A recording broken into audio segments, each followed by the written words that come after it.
Fox and Friends telecast, and this is quite a story.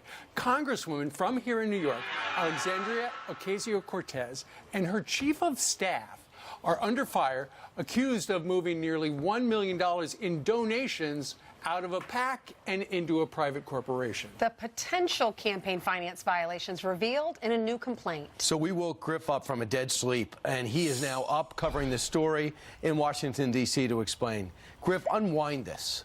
Good morning. Well, let's unwind it. You know, AOC and her chief of staff, Saikat Chakrabarti, could be in serious trouble with the FEC. A new 35-page complaint filed yesterday by the National Legal and Policy Center accuses her chief of staff of funneling $885,000 from two political action committees, or PACs, to two private companies that Chakrabarti controls. Now, here's a key part of that complaint. It reads, it appears that respondents orchestrated an extensive off-the-books operation to make hundreds of thousands of dollars of expenditure in support of multiple candidates for federal office.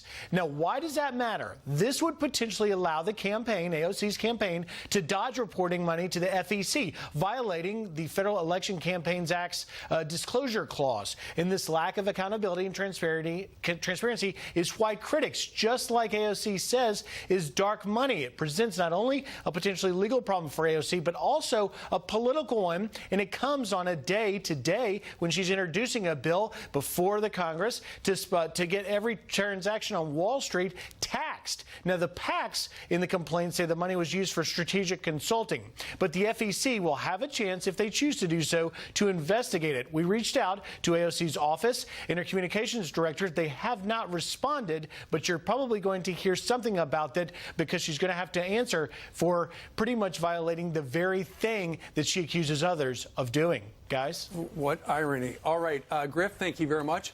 There was a former FEC commissioner on the air here yesterday and said that AOC and her chief of staff could face major fines and even jail time if they knowingly violated the law.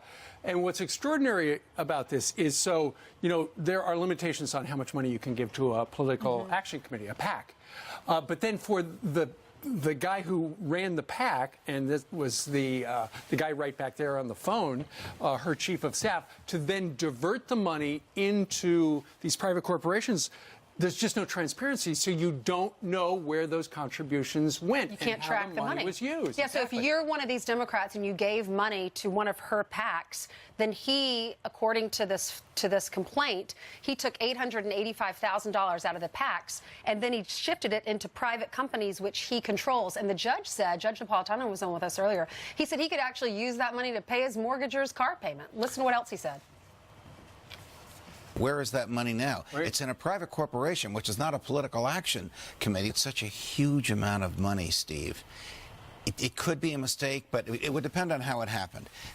Were there many wire transfers? Did it happen at once? It appears as though it was an act of deception.